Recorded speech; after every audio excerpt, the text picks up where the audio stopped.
Adventure ho, and welcome back to another episode of DuckTale Dads. I am Ryan, joined by Mac. Nathaniel had an impromptu night off tonight. And we're here. It's officially pre-release week, so this is officially going to be titled Set 12, Episode 1, because all we're talking about today is Wilds Unknown.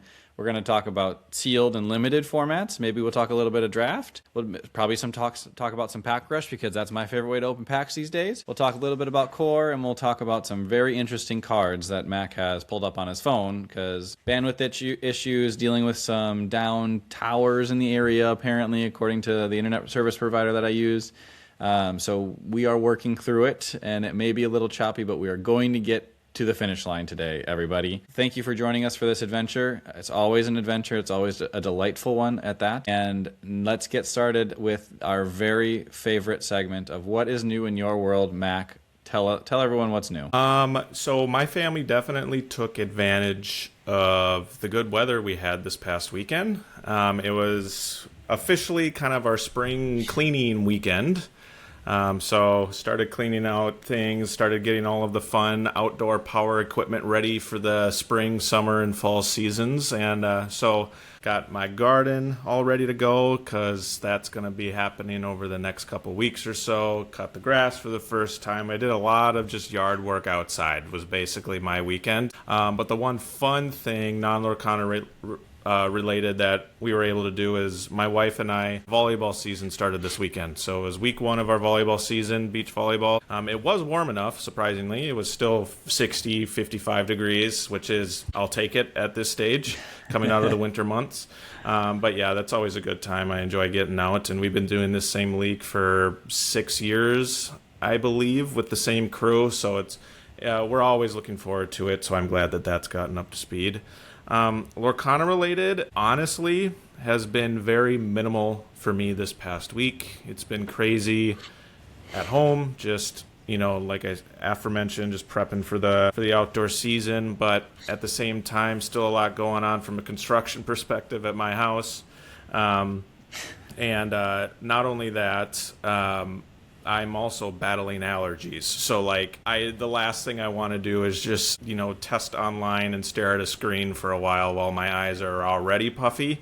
So I think I've been able to kind of slow that down a little bit. I got the allergy medicine working a little well, but the most Lorcana I have consumed over the past week has literally just been scrolling Dreamborn and trying to figure out decks that I may be interested in playing this next core constructed season. For once in my life, I feel like I've done okay at maybe theory crafting, and that's something we can get into a little bit.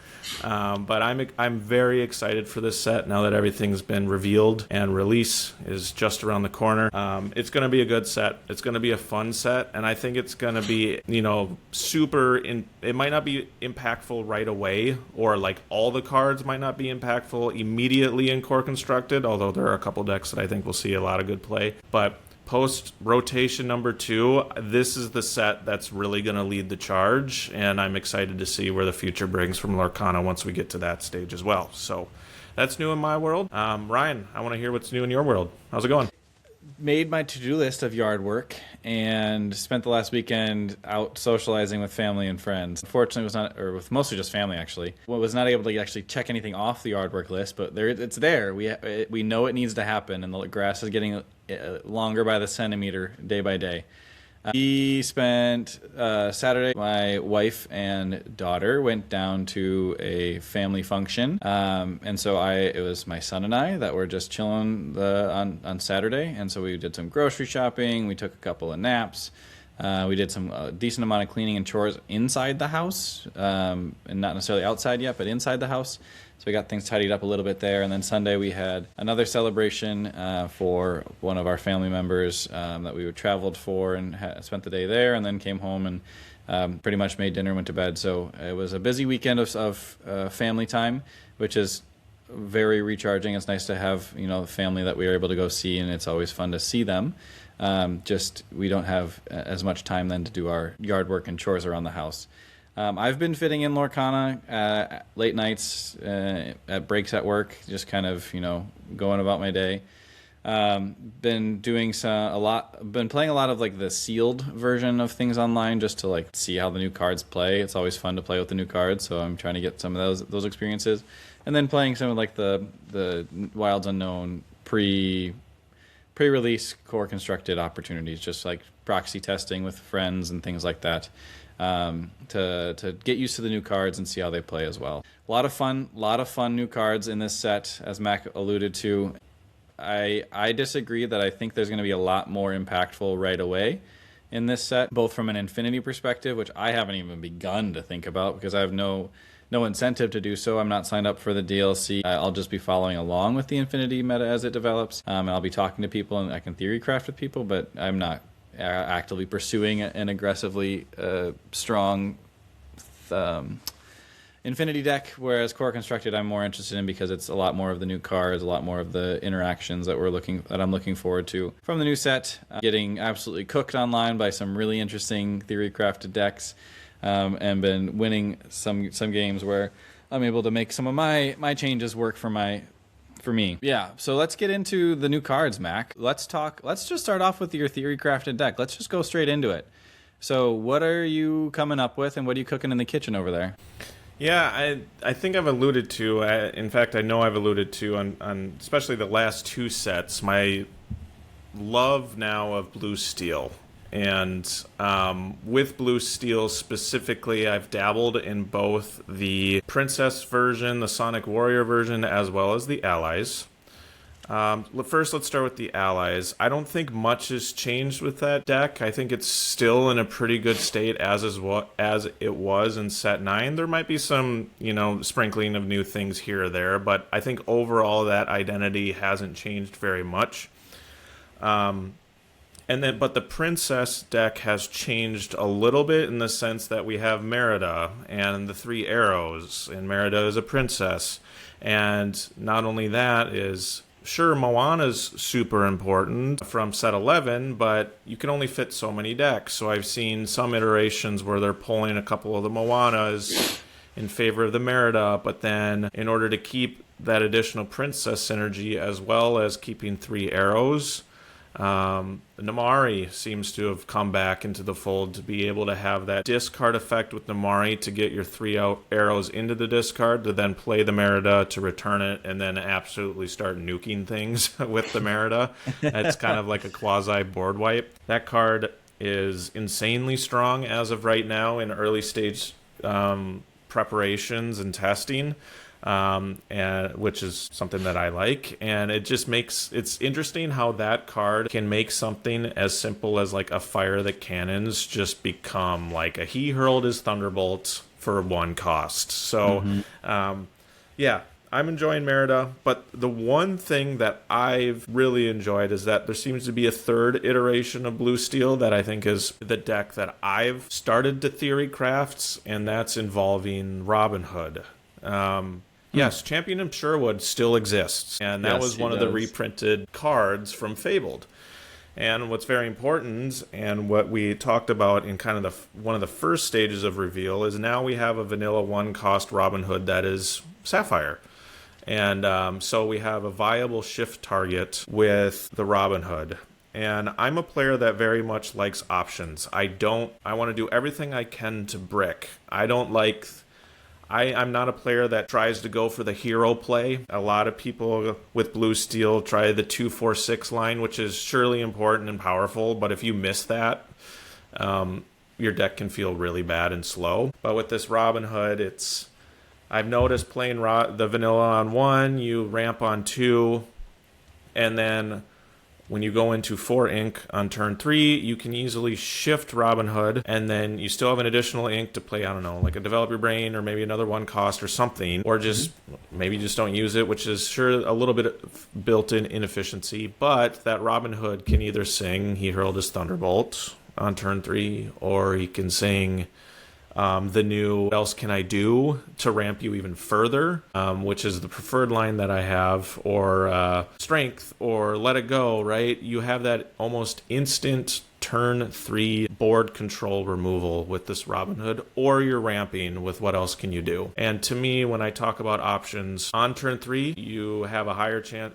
you still have a chance to ramp, which is what Cinderella wants to do. You can either play Cinderella on turn 3, or you play this Robin Hood and you can sing What Else Can I Do? And you're still getting that same 2, 4, 6 effect. It's just more efficient, or there's a higher percentage of you pulling that off. So I've really enjoyed that. I don't know if it's going to be the strongest.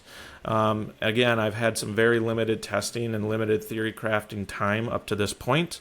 But it's something I've enjoyed, and I'm really happy to see Robin Hood back into the game, or at least my very early stages of theory crafting, because that's a card that I really enjoyed pre-fabled rotation. It's kind of weird that this is a card that we haven't seen utilized at all, and it was a reprinted card. So let's bring it back and let's make it work, because it was a strong card before, and it should still be a strong card. So that's what I got.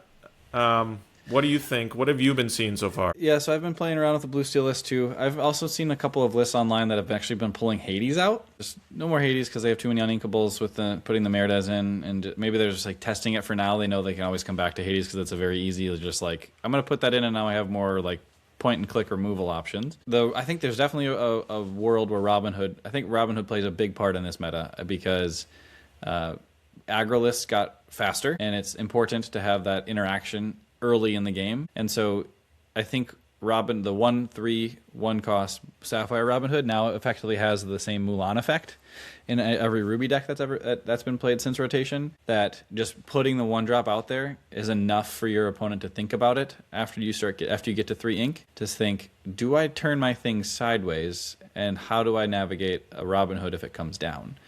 So I think that's a very interesting little interaction to play with as well. Where you're playing this Blue Steel list that has a ton of uninkables, and so maybe you don't actually ever get to play the Robin Hood, but simply having the threat of the Robin Hood is enough to stall the game out long enough for you to get to the top end. And I think that the 2, 4, 6 line is even more explosive now, because you can go into Aerial Sonic Warrior, and then you can play either Merida, or you can start singing away and pinging away with the Aerial. On turn 5, after you've played Aerial out on turn 4, and now you're at 8 ink on turn 5. And if you have the perfect line, then you have like ink to 8, play Merida, get back 3 arrows, play 3 arrows, and do 4 damage to one thing, 3 damage to another thing, and then you can like quest or challenge if you need to, if you're able to, with Aerial and Cindy and things like that. So I think it's a very explosive line, and I think it's a very like competitive deck, as it already is, because it was very competitive, and I think it just got better with the Merida. I think the Merida has some things to figure out with your uninkable counts, but I do think that it's very high quality. The 3 arrows card is very underwhelming if you just play it plain, but it is massive.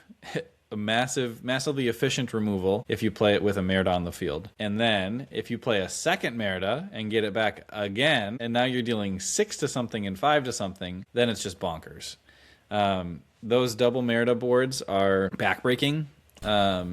Even if you don't have anything else on board to threaten, if you have 2 Meridas and 3 arrows, you're like sitting very pretty, and you're very comfortable with where you're at in the game. So I think it's a very interesting deck, Blue Steel, and I'm very excited to see it continue to develop with the meta. I think it has a very strong play into many aggro decks, as it always has. I think it runs out a little bit out of steam. It's very dependent on top decks, which can feel pretty bad, and also very good if you get really lucky with your top decks.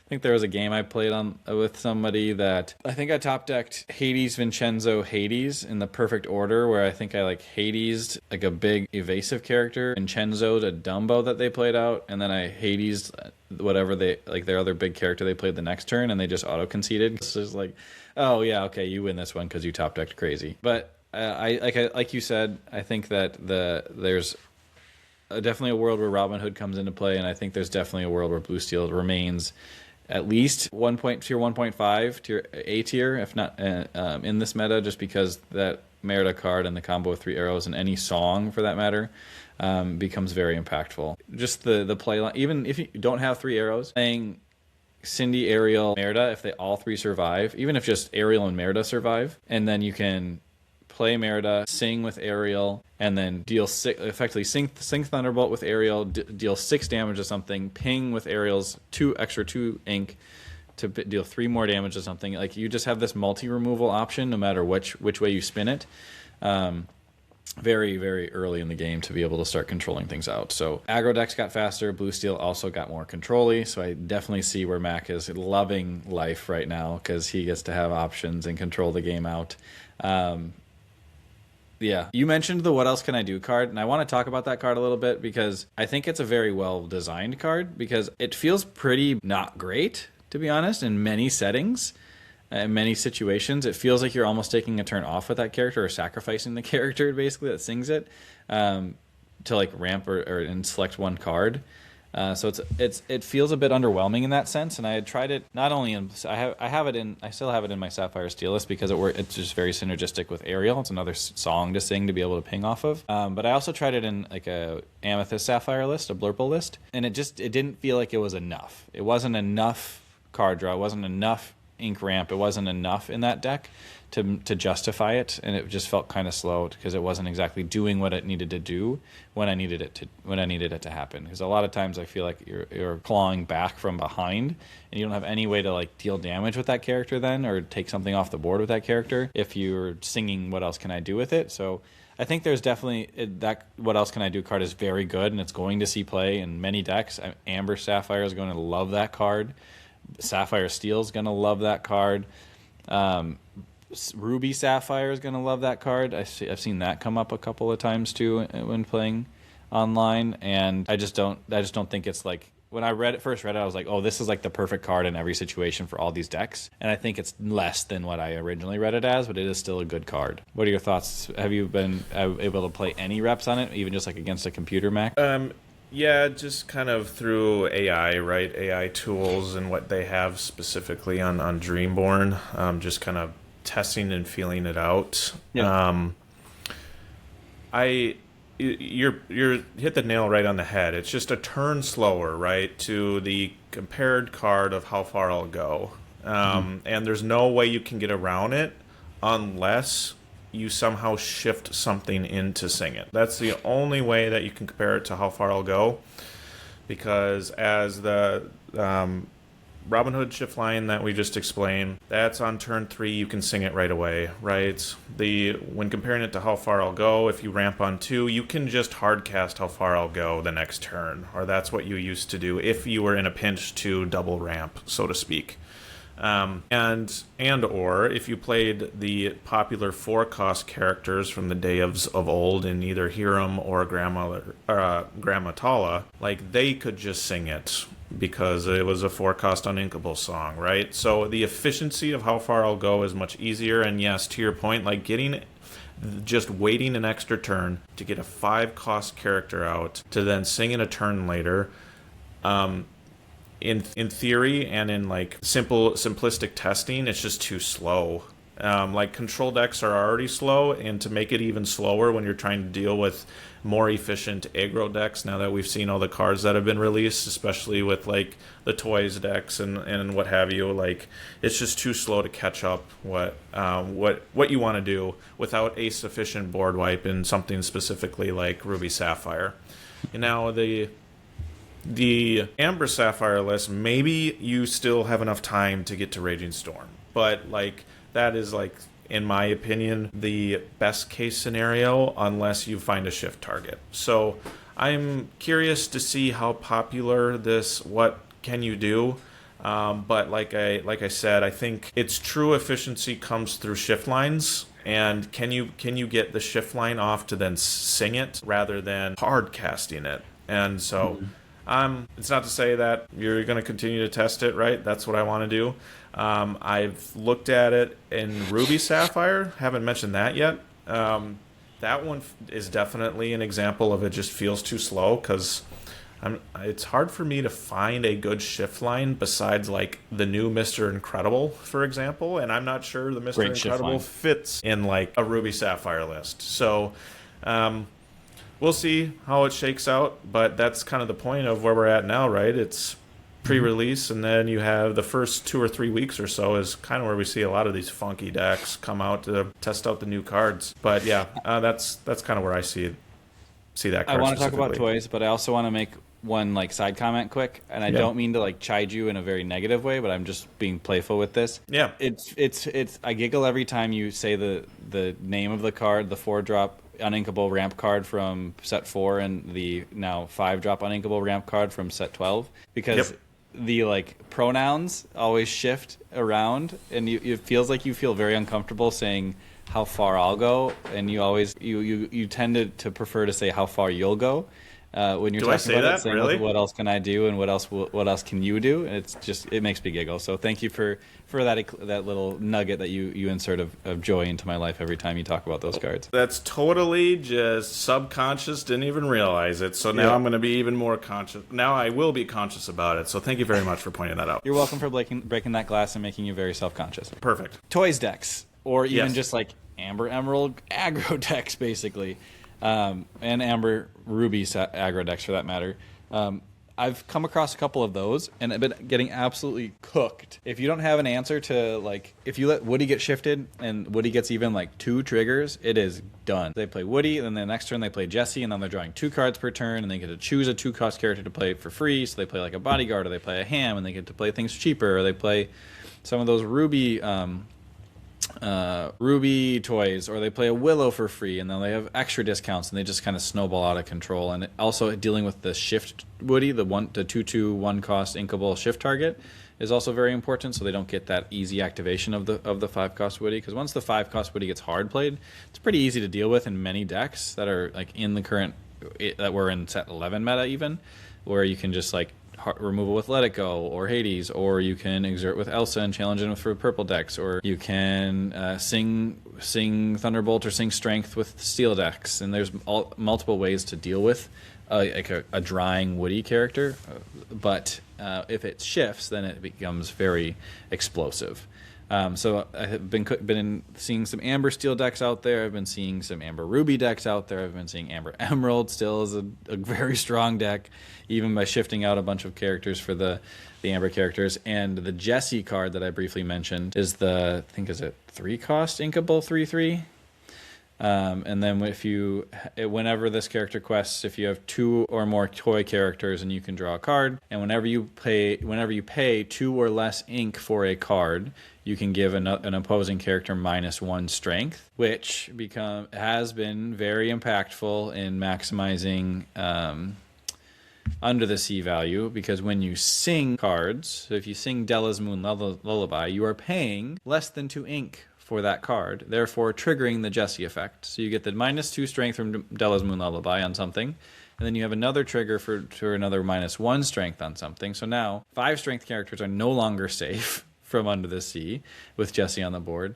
And if you have Grandmother Willows out, and you're discounting higher cost characters, and you're only exerting 2 ink to play those characters, so if you have 2 Grandmother Willows out, and you're paying 2 ink to play, or 1 ink to shift a big lady, that you're paying less than 2 ink to play that card, therefore you're triggering the Jessie effect. So this is a like repeatable Rhino on this card, and so it is very impactful in maximizing Under the Sea value. And so Amber Emerald still is very strong, and is very, very difficult for many decks to deal with. Yeah, let me step in here. So I didn't know this, so like educate me here.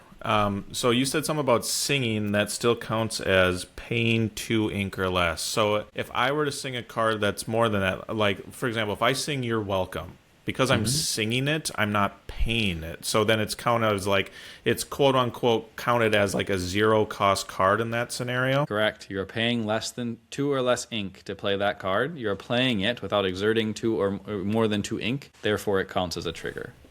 Wow, that seems even more oppressive now. It's scary. That's part of it. Yeah, the thing with the toys, I think it's just really strong, and the already Amber Emerald dogs, merging those two together, I really don't know how much of those merge together, and you can educate us there, but if it's just like a separate toys and dogs, or if it's just combined. So I'll give you a moment in a second here. But when I saw a lot of these released in Amber, and Nathaniel and I touched on it last week, like Amber is like the color this set, or it has been the last 2 sets, right? But a lot of these are 1 or 2 strength characters, which makes me think, are things, the other theory crafting minimal theory crafting that I have is Ruby, the instant banish based on strength cards. Like, how important are those going to be? Like Baby Sisu, Headless Horseman, I think it's what the new Firefly Swarm, like basically the new Brawl, right? Yeah.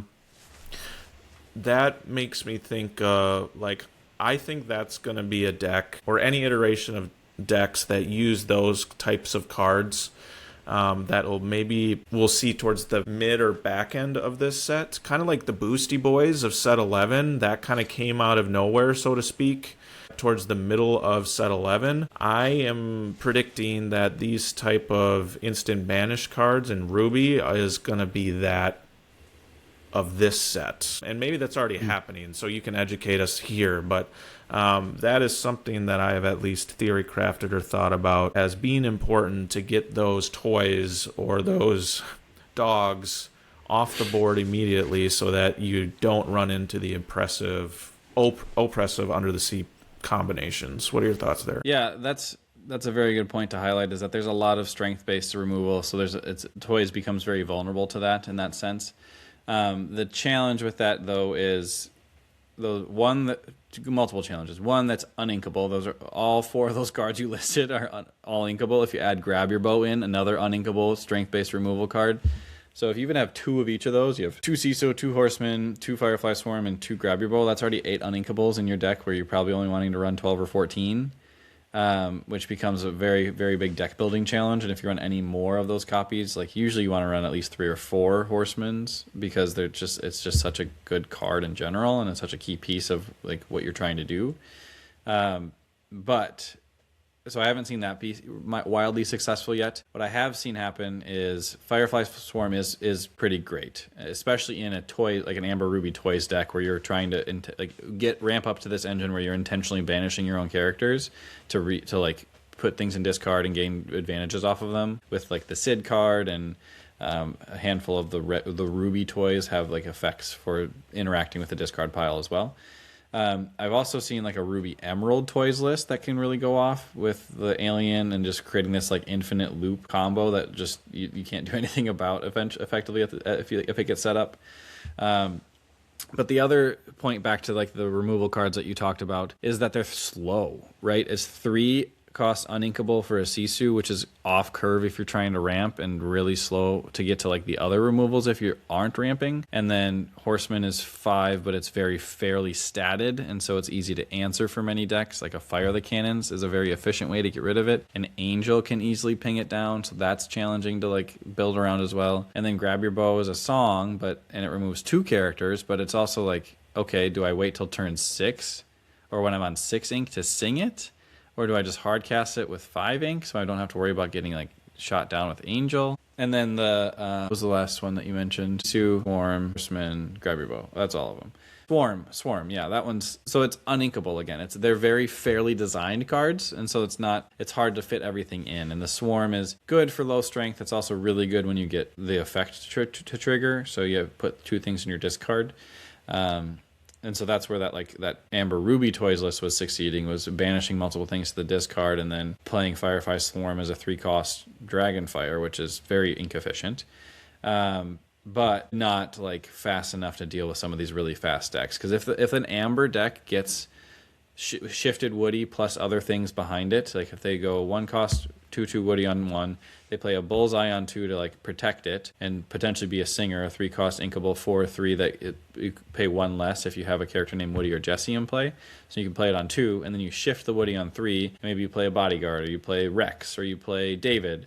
And so you like amp up your board, and then you can also sing a Cood, and so maybe you actually then play another Willow out or play another Bodyguard. So you have 2 Bodyguards, you have Bullseye, you have a shifted Woody that's going to draw you cards every turn, and you've played a Cood, and so it's just like this snowball effect where that's happening on turn 3. Like that's turn 3 that if they hit the perfect line that they are having like 4 characters wide with 2 Bodyguards and multiple things behind it to challenge back. So hard for a lot of decks, really hard for any deck to deal with that much snowball. So if you're not able to get to it early, then these Ruby cards aren't able to get to these characters early. So it's hard to deal with that.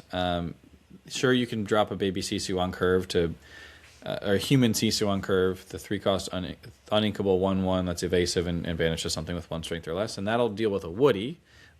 But then what are you going to do with the rest of the board? You have a 1/1 that does nothing against the rest of that, except for maybe the Rex if they happen to play that as their bodyguard. So they're slow, but and I think the things are just too fast for many of those Ruby removal options. If the Ruby cards get established and the opponent doesn't have the perfect line, then it is plausible where they could control out the game and be able to navigate it. But it is still very the Ruby cards are almost too fair, right? The Amber cards are not fair, and the Ruby cards are too fair. Yeah, and I think it's just kind of we're in the stage where like there are so many good Ruby cards that have now comboed, or Amber cards, sorry, that have now comboed together very, very well over the course of now having 8 sets open for Core Constructed. That's just kind of the nature of the beast until it's balanced through a rotation, right? But so what I'm hearing now, like I said, you've done more testing. Is like the trick to this just Raging Storm then? Is that like in order to beat Amber toys, is it just to play the big bad Amber card? Like, is that the most successful thing up to your early testing thus far? I haven't actually tested a Raging Storm list. Actually, I did test one, and it was an Amber or an Amethyst Amber Raging Storm list, which obviously is very slow to get to Raging Storm, so not impactful at all in a Toys matchup, I can tell you that much, when you're ramping that slow. But if it's in an Amber Sapphire, I think there's actually a realm of possibility. I do think there's still a world where you need to play Spooky Sight, just as your first board wipe, to get to your second board wipe in your Raging Storm. But I do think it's much more efficient to get to Raging Storm now, because you can ramp on 2 ink, you can ramp on 4 ink, and you can ramp on 6 ink with your ramp on 2, play Cindy on 4, and then just hard cast what else can I do with 6 ink to get to that Raging Storm 1 turn faster. So you're on turn 5, you're able to get there. So that's possible, but not plausible and not probable, because that's a very specific set of 4 ramp or 3 ramp opportunities and a Raging Storm all in your hand at the same time. You get a little bit of card selection there because you're probably playing like Develops and Visions, fitting those in there somewhere. Mostly just the Develops, I suppose. If you happen to like develop on 1, Sail develop on 2, Cindy on 3, what else can I do? Plus develop on 4, and then Raging Storm on 5. So if you have specifically 3 develops, a Tipo or Sail, a Cindy, and what else can I do, and a Raging Storm, you can find it. But I don't think that's the answer. I think the answer is to establish characters on board and have like some forced interaction effects somehow. I think any like Steel deck can curve out okay with strength of a Raging Fire still. I think like a Blurple or an Amethyst Sapphire deck can ramp into the mid game control options. So ramp into like a Tigger, ramp into an Isis, ramp into an Elsa, ramp into like those type of purple cards that have that mid game control and that ink color. If you're really desperate, maybe maybe Sapphire decks start playing Sudden Scare just to get something on 4 to remove things. Sapphire Steel does okay with it because it can get so explosive with the removal that we talked about, the multi-target removal we talked about. But again, you're banking on seeing specific cards and not getting disrupted in that sense. So a little bit challenging. The other thing, though, that I just thought of, that thank you for asking this question, one way to deal with these fast starts that they've kind of built in and baked into the design of the game are these shift on 3 characters. So they released a smattering of them. I think every color has one in this set that they got. So Amber has Woody, which isn't dealing with Woody, but is snowballing. Amethyst has Louisa, which is a 6/4, can move damage around, which is very impactful. So that's on turn 3 to be able to like swing. The challenge for 6 on turn 3 is very, very important for dealing with a lot of these early aggro strategies. And then there's Emerald has the Merida, that has the Emerald shift target on 2 and then shift on 3 with the 5 cost 3/6 that deals damage if it's exerted and your opponent challenges it with any characters. Sapphire. Does Sapphire have a shift on 3, or do they just have Zipper on 2? I don't remember. They have Zipper. I'm trying to look through it now, but Sure. That's the main shift one. The other one, the big shift that they have is the Kita, but that's not shift on 3. But yeah, 6, as of right now late. that I see off the top of my head is the Zipper is their main early game impactful shift. So that's not dealing with a board, but you can pair Sapphire with something else to give you a shift 3 target. And then Steel has... Steel didn't get one. Steel got them 5 cost uninkable Merida, but I don't think they got a shift. They got Syndrome on 4, the Omni Droid on 4. Those were the main shift, and then the new Miss Incredible that was on 5. Yeah, and they have an Omni Droid on 2. The 4-cost uninkable Omni Droid shifts on 2. Yep, and then they have the 6 one too that shifts 4 on top of that. So, and then I think you skipped Ruby. You have the Mr. Incredible, which is the shift 3. I totally skipped Ruby because Ravensburger also did. So yeah, Mr. Incredible is great. Mr. Incredible is great, especially for any locations. But those early shift targets outside of Sapphire, because they don't have them, they are helpful in dealing with these fast boards, and so I think we'll see a lot more shifting happening. I didn't feel like we had a ton of shift targets other than Clarabelle in the previous metas, or anyone that wanted to play it as wanted to play shift targets.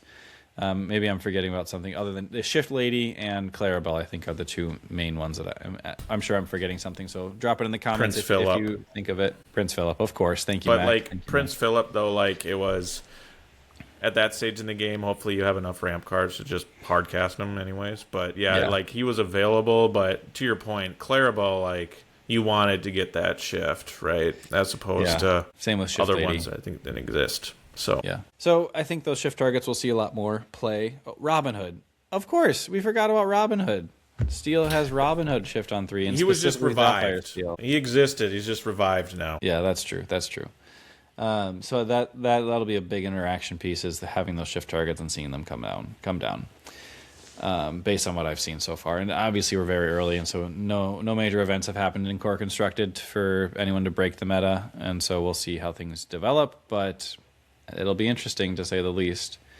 And I might try toys, but it's not really my play style, so I might just have to figure out a way to beat toys instead. Yeah, that's kind of the same way I'm feeling too. I mean, at this point, if I haven't gotten into dogs yet, I feel like if you were a dogs player, you could probably naturally shift into toys, at least at first look of it. And the other thing, too, that I wish or right now I have a little bit of FOMO, is the Amber Steel list with the Akuds and the Angels and stuff, the new Singer list. Definitely have FOMO on that one, but again, I've never really been a Singer player, so just holding out that I'm not missing too much, and I'll just stick to my nice mid to late game control, and we'll see if I can handle it, or if these things just run away all over me. We'll find out. Yeah. One thing you brought up before we started recording was locations. Are they actually back? Is that a thing? I think there's enough of a package and something to make it work. I have not figured it out, and I don't think I have not.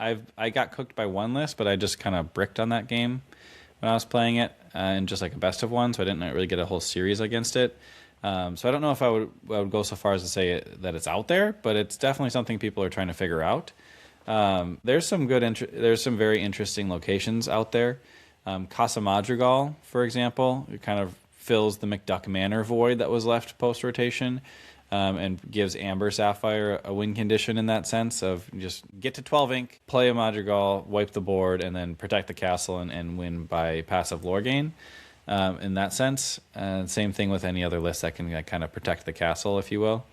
Unfortunately, locations are quite exposed when they get played, so I think we'll probably see a little bit of a resurgence of some rush characters as in response to locations being played, but I definitely think there's enough good locations out there, and there's enough of a locations package, especially in Ruby. So Ruby was something else for locations. They're still trying to make it happen 12 sets later. I know they gave a good old hearty try at it with the first 4 sets with Jim Hawkins as a payoff, and now they have Elsa as the payoff, plus Touch the Sky for card draw with location-oriented card draw.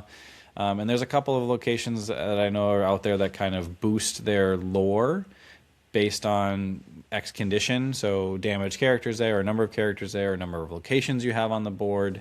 I think that's Illuminary Tunnels might be the steel location that boosts lore based on number of locations. Scrooge's Counting House in Ruby, so that now we're hammering home this Ruby synergy that can boost its lore through literally boosting its lore. And so then Touch the Sky can draw from multiple cards, and that becomes a very ink-efficient card. We'll see what it looks like eventually. I'm sure somebody will come up with a very, very unique and interesting list, and then people will just start playing Rush characters or Cusco's and Sapphire and be like, be gone! I don't care about you, location. I don't want to see you again. But I do think that there's a world where locations can maybe win us that championship somewhere. I definitely think that's a possibility. Yeah, and I see a lot of it mainly with Ruby Steel is kind of the location list that I've seen too, and some flavor sprinkled in with everything that's been released recently over the last 2 sets. So we'll see where locations, to your point, come in. It's really, can you take a turn off to play locations to then kind of catch up after those locations are played is kind of how I've viewed them. So if that's the case, if there's a list out there that breaks the mold and can figure out how to keep the location there while also managing your opponent's board in enough time to get the full effect out of the location, then yeah, I can't see why not. That won't be meta and something you need to prepare for as set championships event comes around, because it's like really close already. So, yeah, locations will be fun. I'm excited to see where those goes, especially with Elsa from last set, to your point as well.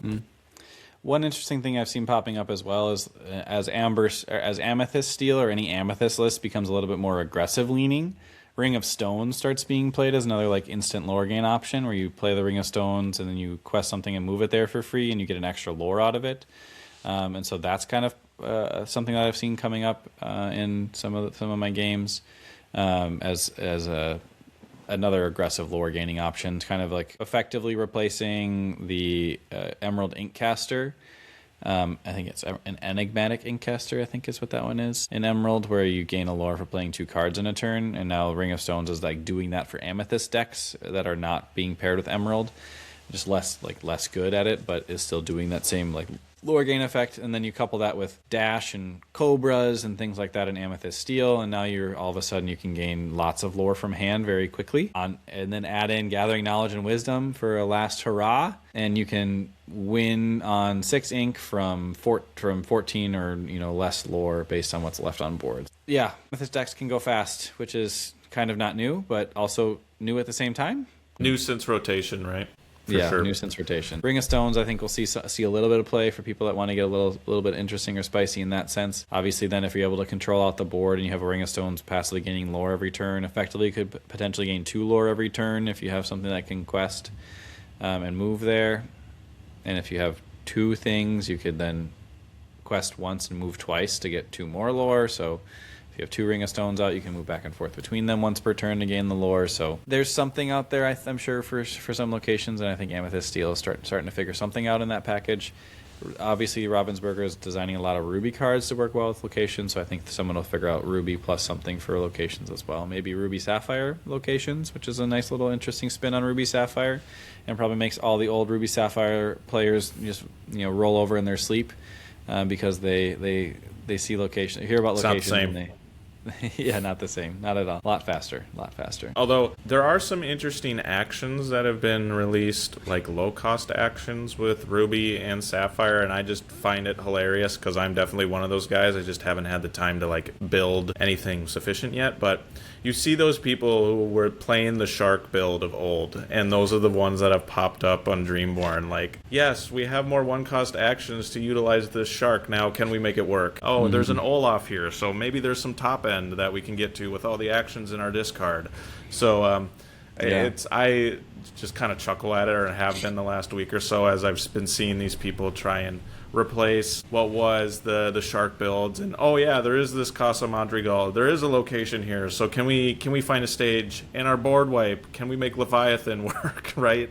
To kind of get that same effect that Be Prepared with the Shark and McDuck Manor had with kind of that famous DKP list. So I hope it works, because that was definitely my play style, but I think it's too good to be true at this point, especially kind of in the midst of Infinity testing as well. Just if you want to play Infinity, or if you want to play that style of deck, just go play Infinity, because that's what a lot of the tournaments are going to be doing anyways. But I chuckle trying to see those people try and revive that list for sure. Yeah, and you make fun of it, but I got absolutely cooked by it because I didn't respect certain the right parts of that deck, and I let things kind of steamroll out of control, and I bricked a little bit on that game, but still they snowballed crazy, and I couldn't keep up because they have a ton of 2-questers.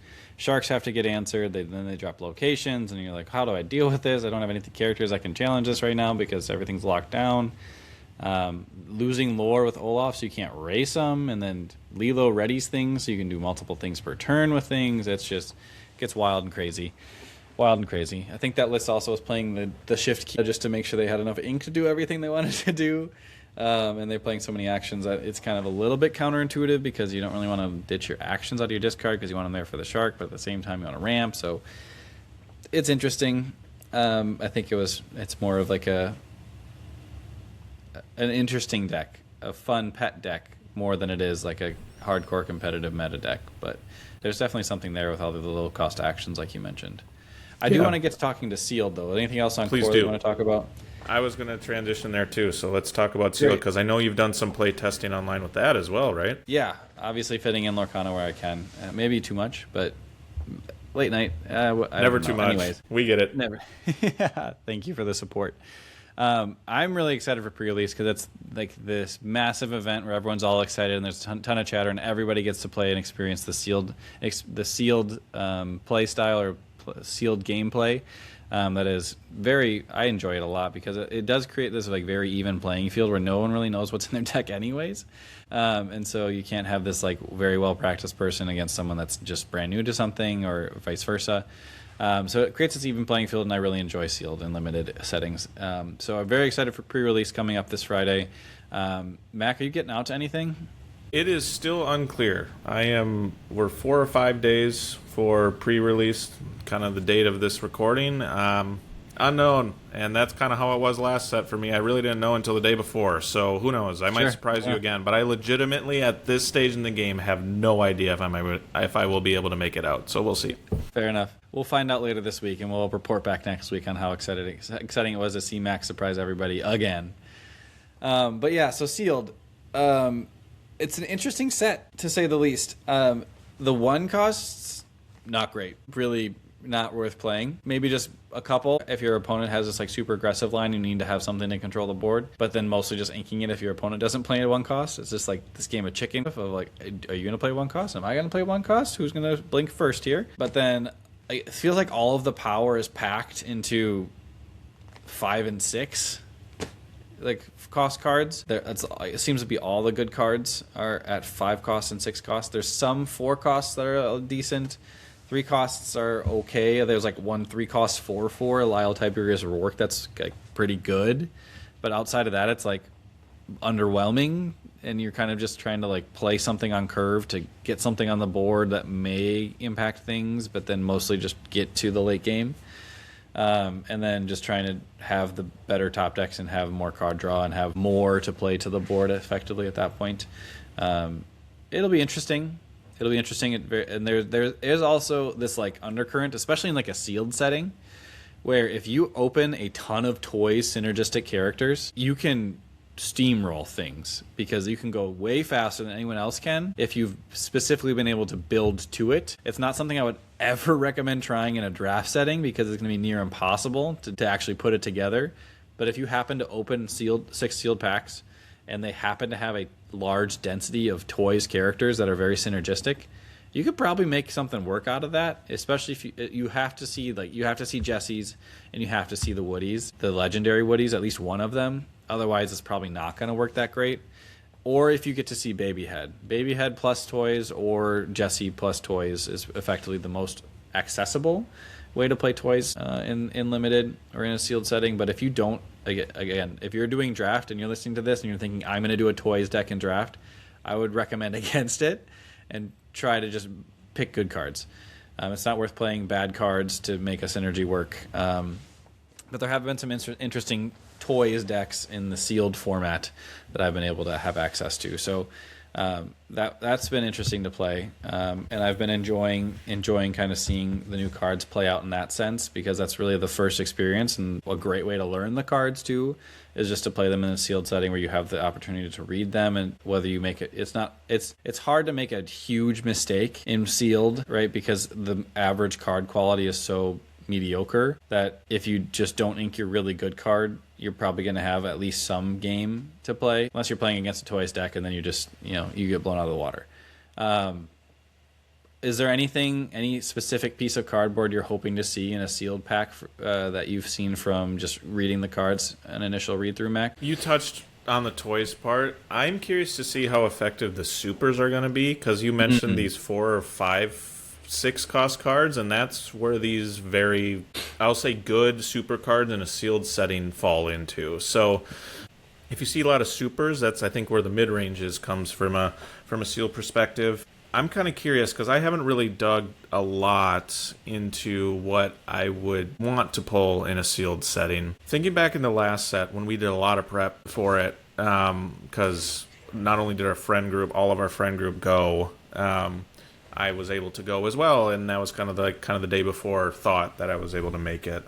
But we talked a lot about the 4 cost uninkables, specifically with Winterspell, and how those were like, depending on how many you pulled of those, that's how like those were key to your sealed deck. Are there any trends that you've noticed with this set so far that is just like, if you get these certain amount of cards besides toys, I know you just touched on that, that's something you might want to think about or hold on to, considering the power level in a sealed setting? Yeah, I'll answer your question first, and I want to come back to supers, because that's a very good call out, because I actually just got cooked by a supers synergy deck unsealed earlier today. So to answer your question of like where is the power and what are you hoping to see, what is like going to like drive success, it's going to be the 5 and 6 cost characters.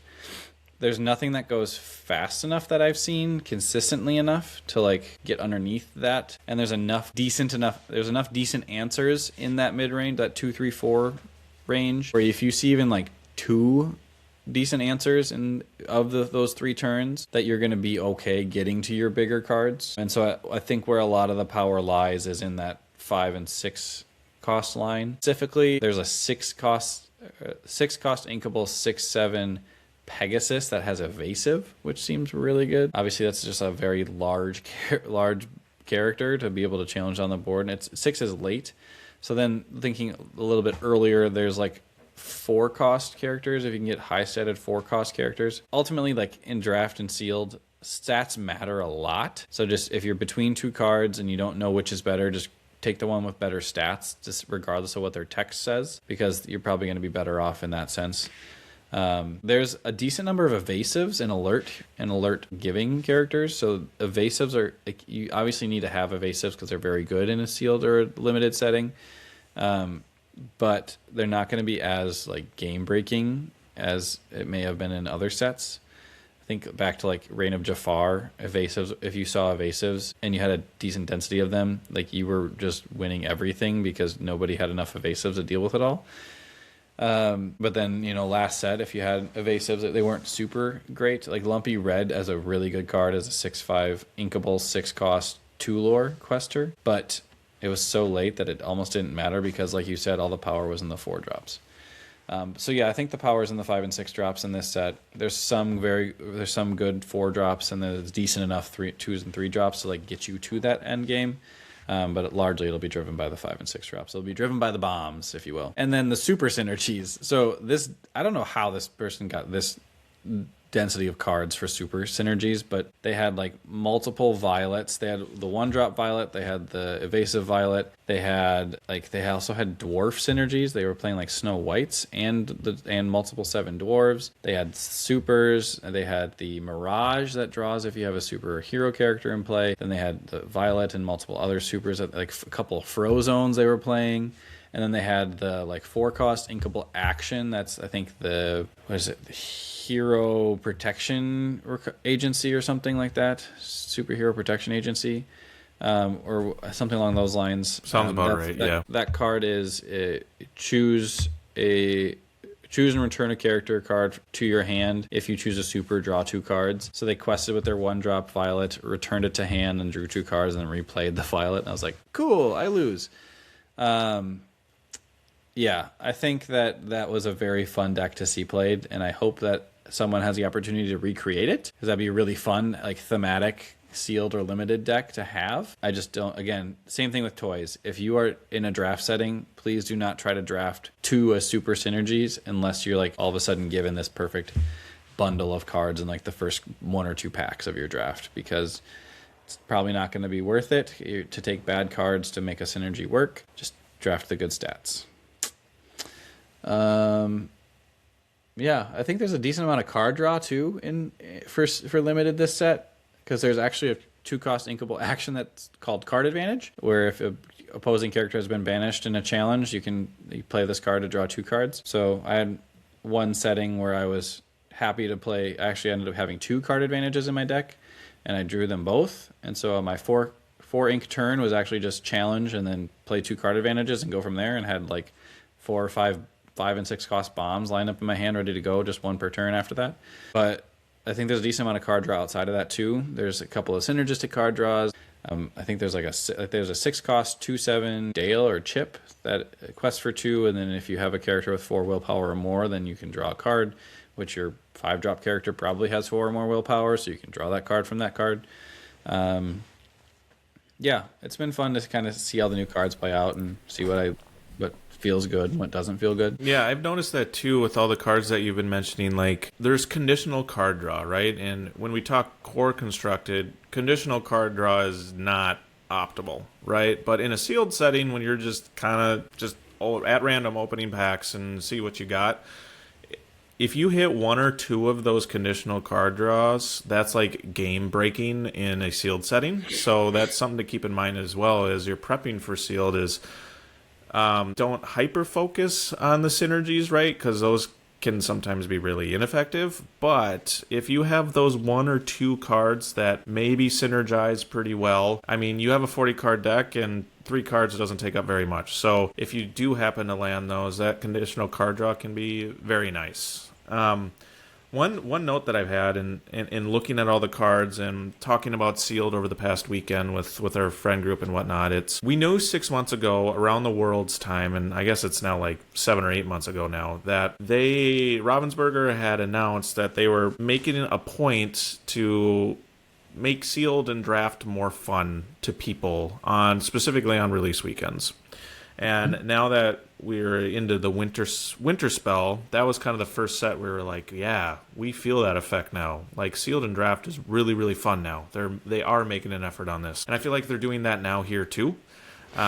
This just seems like another set of cards that just seem really fun in a sealed or draft setting. So, like I said, if I am able to make it, that's going to be so much fun. But if I'm not able to, please update me on how it went, because it's something to... I want to hear how it goes, not only with the polls, right, but with the play. But it got me thinking, too. Worlds, they had this super sealed, and that was something that I think people were initially like, I don't want to see that at Worlds. But I think while we were watching it on stream, we were pleasantly surprised on how fun the super sealed was to watch. Now, I have no idea if this is something they're going to do at World Season 2, but if they decide to run it back with Super Sealed, they got a fun collection of cards coming up with these last sets that have been released, even back to Whispers, like Whispers with all the legendary power, right? Absolutely. There's a lot of fun collection of cards to put together a sealed deck list. So if they do run it back, it does make me even more excited to see it from a professional scene perspective on the super sealed. I think it looks awesome. Sealed has been great. Especially like team sealed, if that's something that can come about, I'm all in on that, because when the one event I made it to that, and even when we almost did it in Milwaukee, prepping the minimal amount that we did for Team Sealed, that was really fun, a new way of playing the game. Sealed is cool, and I'm excited to see if they end up running it back at Worlds, what these pros can do with these type of cards. Yeah, I would echo that. I think Super Sealed would be very, very cool to see from... You could include Fabled in it, but I definitely didn't feel as impactful in Fabled, but Whispers I felt like it was very interesting. And I think what makes Limited very interesting to me is when we get to think about new effects and have more decisions with it, right? So with Whispers, they introduced boosted characters. Compounded on that in Winter Spell with some of the ghosts that they had for boosts as well. And then this set, they're introducing a new layer of decision-making, 2 different layers of decision-making, if you will. The first one is these Traveler cards. I think there's 2 Travelers in each ink color, and the Traveler cards effectively read, whenever this character quests, if you played another character this turn, do X effect, and varied effects based on the ink color that's in. Some of those travelers are quite impactful. I think there's an Amber Mickey Traveler. That's a 4-cost inkable 2/3 that quests for 2. You may... Sorry, no. That's not a Traveler. But I'll go back to the Traveler piece. There's Travelers that you can quest and get X effect. And there's some impactful ones. There's a 6-cost inkable 4/4 quest for 4 in Emerald, a Cruella de Vil. Whenever she quests, if you played another character, you can banish chosen damaged character. So if you're able to like ping, if your opponent has damage sitting around on their characters, you're able to kind of clean off those characters and get some advantage that way by questing for 4, which is probably the biggest part of that card. Then there's this other interesting decision point that they're introducing too of these like may enter exerted characters as well. So there's a handful in the like from the Brave franchise that they're introducing with the some of those family members that may enter exerted to give resist, or may enter exerted to give alert, or may enter exerted for XYZ. Then there's also the Amber Mickey that I was talking about. That's a 2/3 quest for 2, 4-cost inkable,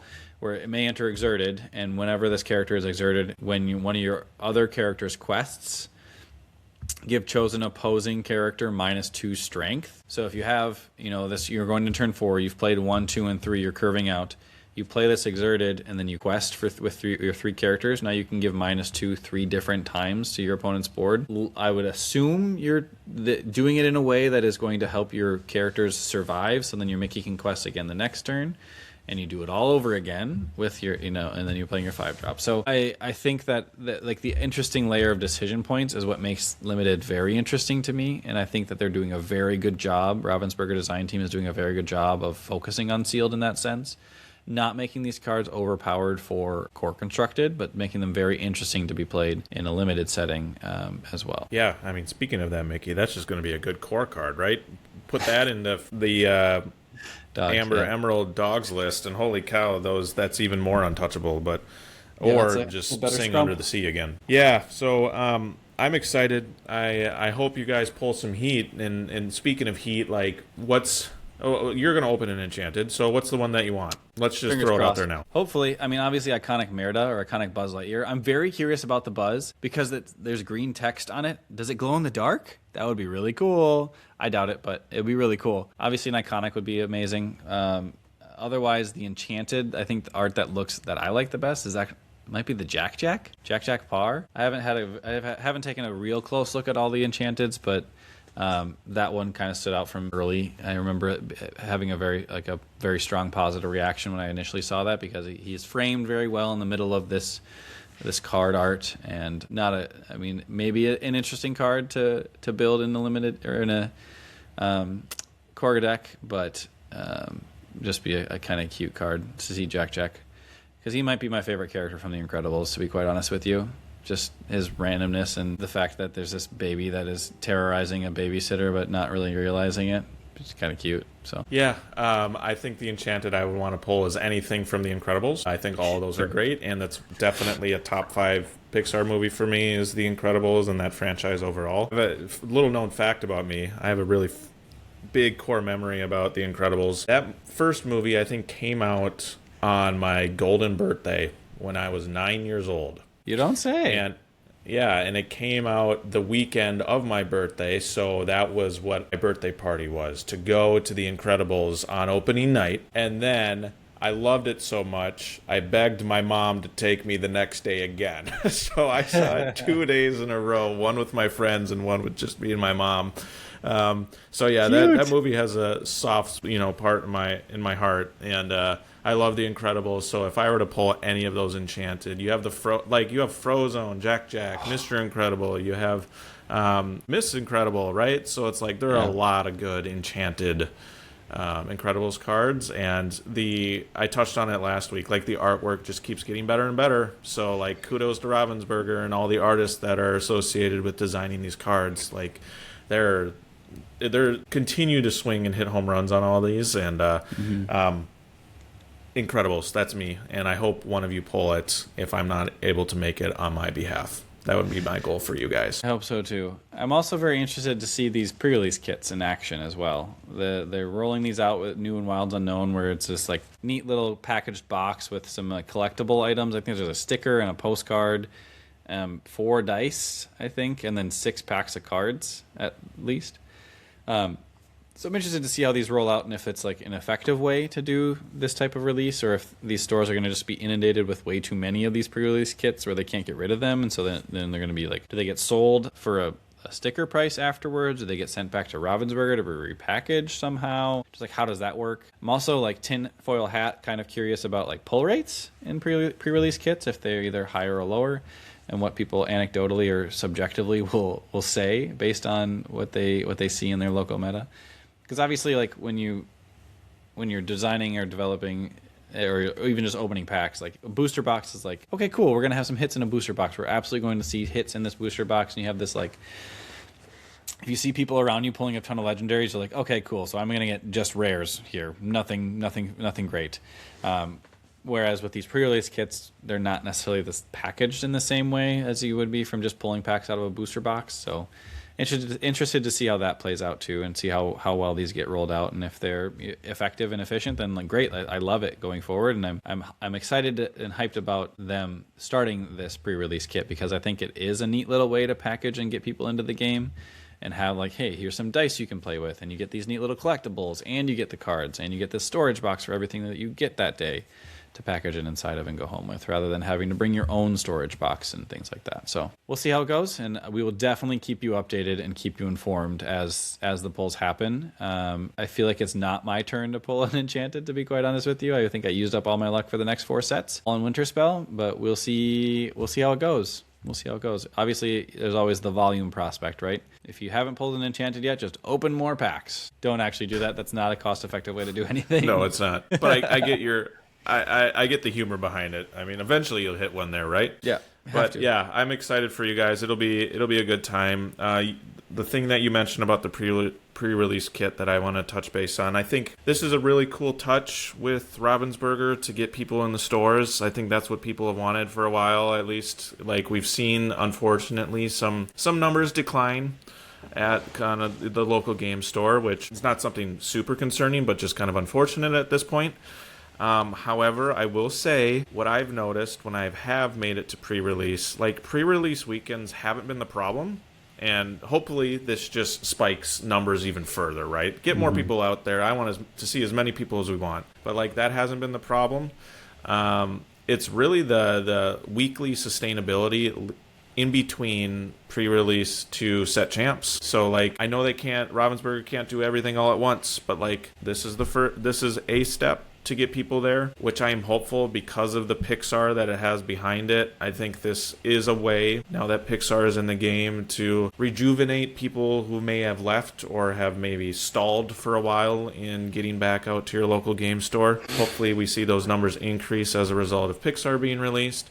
But I think the next step even beyond that is, what can you do from a weekly perspective, that taking what is hopefully going to be a success in these pre-release kits and how you might be applying that in a weekly side, and maybe some adjustments in the set championship kits, right? So again, step in the right direction. Can't do everything at once, but I'm very optimistic to see that Ravensburger is trying to get it right, tweak some things so that the community continues to be excited about this game, because I know we are. Absolutely. I'm excited to see where it goes from here too. Hopefully this is a successful rollout, and they feel like they should do this again for weeklies as well, and change up what's happening there. So unfortunately, I still won't be able to make it to weeklies, no matter how great the prizing looks for weekly attendance, just because life is hectic. But I am hopeful that Ravensburg will be able to drum up something and come up with a solution there. Maybe it's just make better Amber cards. I hear that ink color's lacking a little bit.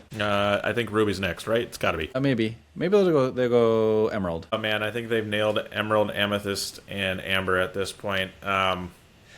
Actually, everything. I mean, now that I'm thinking about it, Sapphire and Steel are still pretty good too. So yeah. I think it's just Ruby. It needs a little bit of love, poor little as Ruby. I've mentioned before. That's how it goes. Well, if you're enjoying a pre-release event this weekend or the upcoming weekend, or if you just recently enjoyed a pre-release event by the time you listen to this podcast, then I hope you had a great time. I hope you get to have a good time if you're going into a pre-release event. Feel free to keep us posted, post on our videos, post a comment on Spotify or YouTube or Instagram or Apple Podcasts, and we'll message back to you. We always love to hear about your polls, hear about your successes and your challenges, and make sure that we are also sharing in that experience with you, because it's always fun to bring people along when you have highs in the hobby community as well. So anything else you wanted to add to the podcast before we call it a night, Mac? No, I mean, all I have to say is good luck to the polls, to you and the gents, and I can't wait to hear about your successful 3-0 adventure on Sealed Weekend. Well, I'm looking forward to seeing you there in person, so you can observe the polls yourself, and you can actually have one. You'll get the Enchanted this time around. You're due, aren't you? I think that's you are. the dream. Right? Yeah, absolutely. Well, as I briefly mentioned, you can find us on Spotify, Apple Podcasts, and YouTube. You can also follow us on Instagram for some additional content there. We have some very exciting guests in the near future coming to join us, and so we can't speak highly enough about them. But we will definitely see you on that episode in the near future. And without further ado, let's get the duck out of here.